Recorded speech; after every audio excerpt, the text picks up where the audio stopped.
Good morning, ladies and gentlemen. Let me thank at the very onset the Vice Chancellor, Professor Nanaba Apia Amfo, and the Head of the Department of Communication Studies, Dr. Abna Enimwa Yeboah Benin, for inviting me to the launch of the 50th anniversary celebration of my alma mater, the Department of Communication Studies, University of Ghana. I'd have loved to be physically present, but circumstances have made it impossible for me. I'm presently out of the country. Naturally, I feel a rush of indescribable excitement. When your alma mater calls you, you have no choice. And this is why it is appropriate that old and new people who are also products, associates, or well-wishers of our School of Communication Studies have come together today as part of our 50th anniversary celebration. Our Golden Jubilee gives me enormous joy.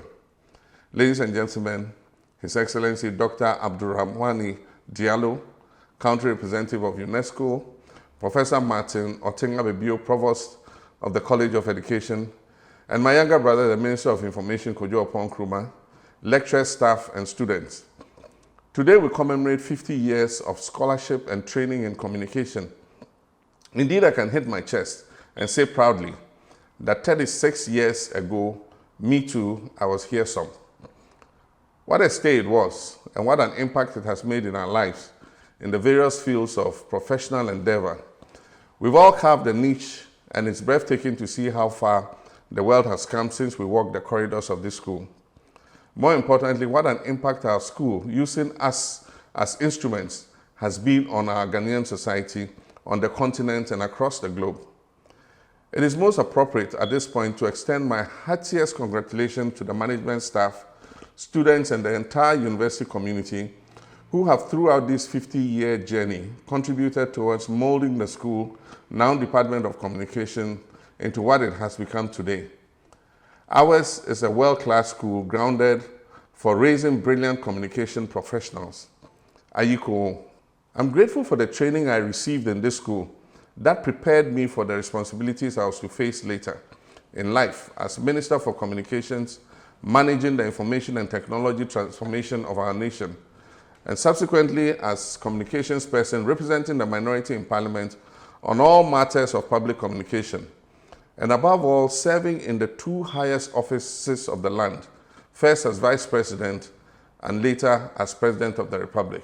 Even though it may seem like just yesterday when I was studying in the School of Communication Studies, the world has changed significantly from what it used to be. At the time, we had a different world order than pertains today. We had in existence the Soviet Union, or the Union of Soviet Socialist Republics, USSR, made of 15 republics, and not just Russia. We had two Germanys, East and West Germany, and we lived in a Ghana that was under military rule.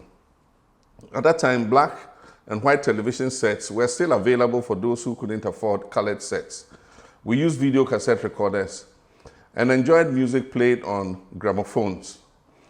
Today, we have colored TVs in various models, LED, ultra-thin, UHD, smart TV, among others. The youth of today may know what FM radio is, but back in the day, we listened to radio on shortwave or long-wave radio waves. When we had to connect with relations far or near, we either go and queue at the Post and Telecommunications Corporation, P&T, and wait to be called when your call goes through, or you wrote a letter or a telegram. The more privileged ones used the manual typewriter or employed the services of a typist to type their letters. Today, however, we're introduced to the digital world of email, WhatsApp, Skype, Zoom, and others facilitated by mobile phones, tablets, computers, and smart boards, all powered by internet connectivity. With video conferencing, voice and video calls, messaging on WhatsApp, Telegraph, Messenger, etc., at our disposal, one can send messages and receive responses in a matter of seconds. We're also able to hold meetings without necessarily being physically present in the location, just as I have recorded and shared with you my thoughts before leaving the country. Ladies and gentlemen, I'm transporting us down memory lane to paint a picture for our younger audiences and to draw attention to the fact that the evolution of a society from one state of development to another is not just a sudden event. It is the outcome of a succession of carefully laid out plans and systems intended for the progress of humanity.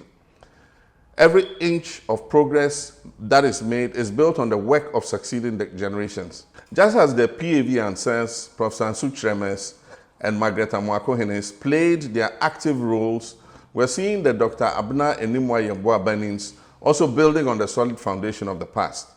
So shall future vice chancellors of our noble University of Ghana take up the challenge from where the Nana Aba Apia Amphos will end it.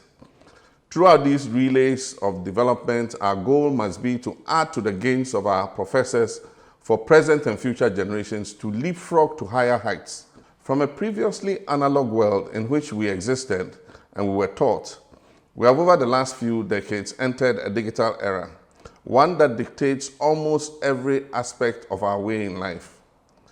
In our time here in this school, video, voice, and data stood independently of each other with minimal interface.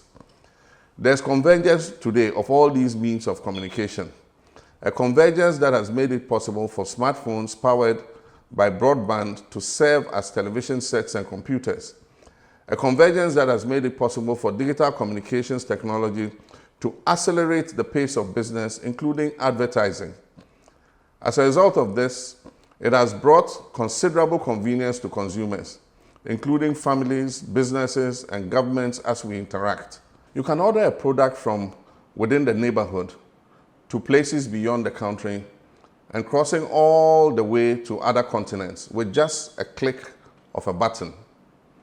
You can in like manner advertise a product to audiences far and near through the power of the internet. You can carry out your banking transactions and make payments of all your bills on a digital online platform at very little convenience and cost to yourself. Digital communication has also enhanced education delivery. Online learning reaches a far expansive population beyond the confines of a physical classroom. There's inter- and intra-institutional exchange of library materials, which has facilitated easy teaching, learning, and research.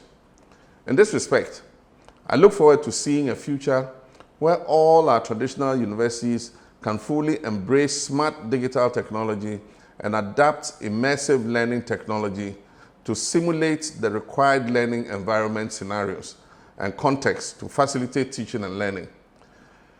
5G technology will certainly make this vision easily achievable. Of course, for now, blended learning is playing a key role. This quest to digitalize education drove my government at the time to inaugurate a $37 million distance education ICT facility for all the 10 regional distance education centers. The regional centers were equipped with video conferencing facilities and smart lecture theaters. This project gave the University of Ghana the needed fiber optic guaranteed cloud services and the ability to deploy Wi-Fi zones over a wide spectrum.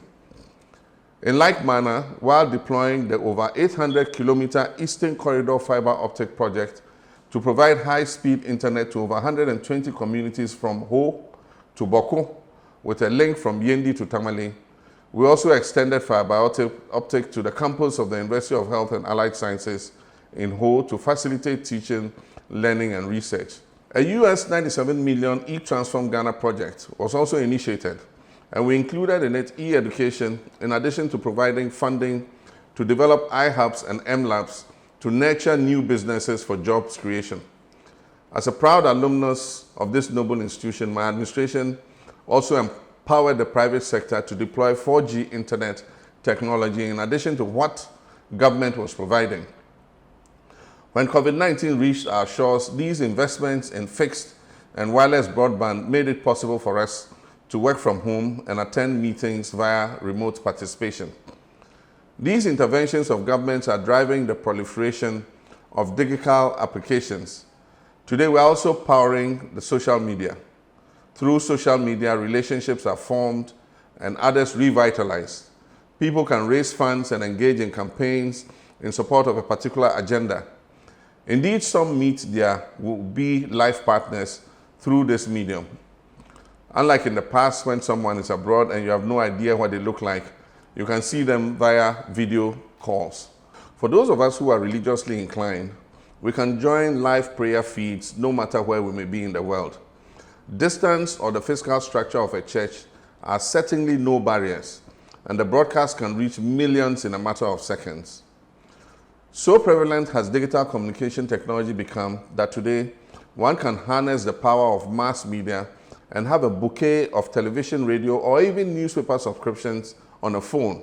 And that is why, after 50 years of communication scholarship and training, as the first part of the theme for the Golden Jubilee celebration suggests, our dearest and cherished Department of Communications can reimagine the communications field in a digital era, where there's convergence of broadcasting and telecommunications. We must reimagine because we live in a fast-paced, interconnected world, a global village, as some would like to call it. A major occurrence taking place in one corner of the world would often have implications for the other parts of the globe. In respect of communications, all of us, government, business, communication practitioners, and all stakeholders need to be in tune with trends and developments within Ghana and across the world and work assiduously to position ourselves to be part of and harness the greatest benefit from the fourth industrial revolution as we leap into the fifth. This is especially so as other parts of the world are already in the fifth industrial revolution, thinking and implementing policies to ensure seamless human-machine collaborations to achieve the well-being of society, companies, employees, and customers. Indeed, it will be otherwise costly for us as a people if we do not reimagine and rise to the occasion and allow ourselves to be left far behind consequently. Of course, this will not come easy. It will take commitment and hard work from all stakeholders, but the end will be worth it. Professor Vice-Chancellor, for this to be achieved, it will require novel, comprehensive, groundbreaking research with a global outlook, one that can be harnessed and utilized locally.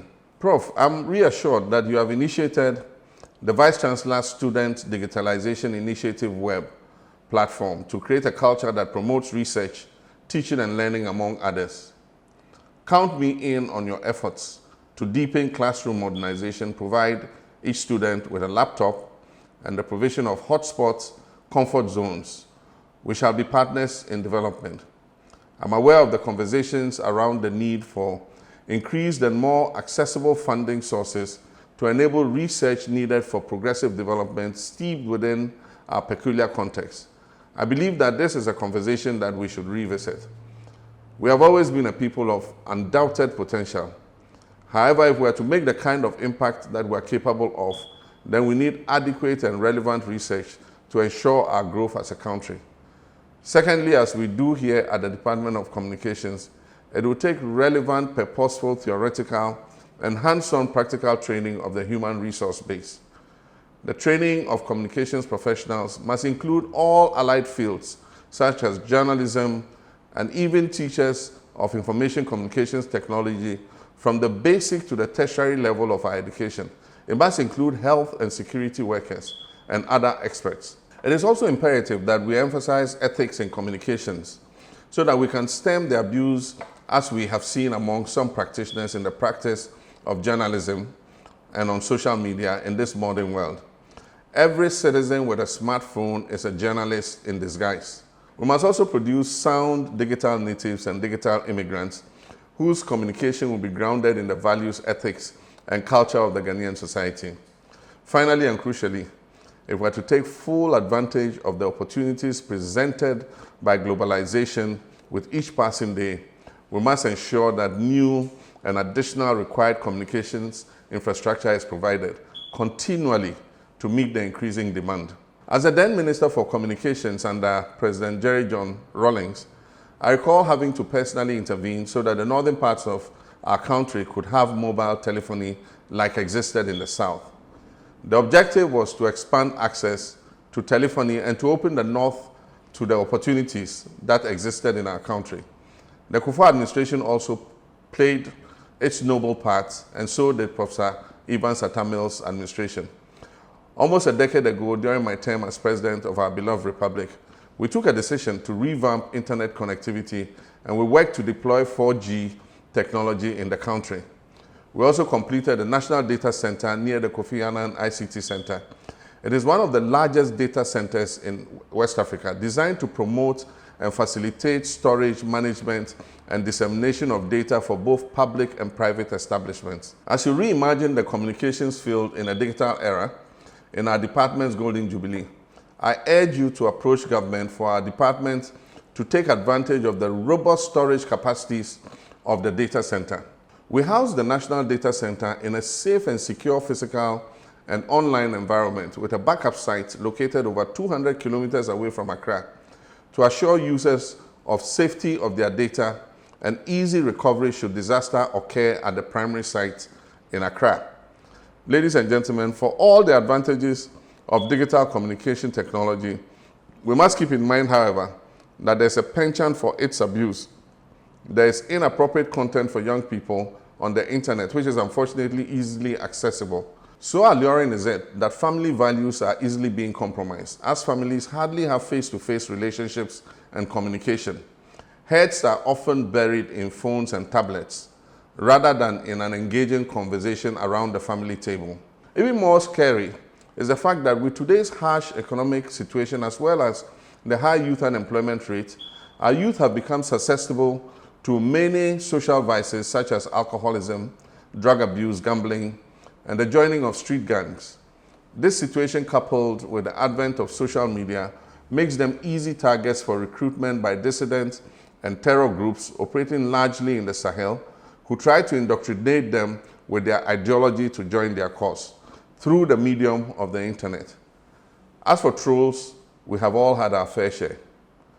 As we launch the 50th anniversary celebration of the Department of Communications, University of Ghana, and we reimagine the field in this digital era, I hope we shall take adequate measures to make our cyberspace safer. Madam Vice Chancellor, this is where I will extend my commendations to the Planning Committee and organizers of the celebration for the great job in putting together today's launch. A happy 50th anniversary to the Department of Communication Studies. May God bless our department, may God bless the University of Ghana, and may God bless us all. And thank you for your kind attention.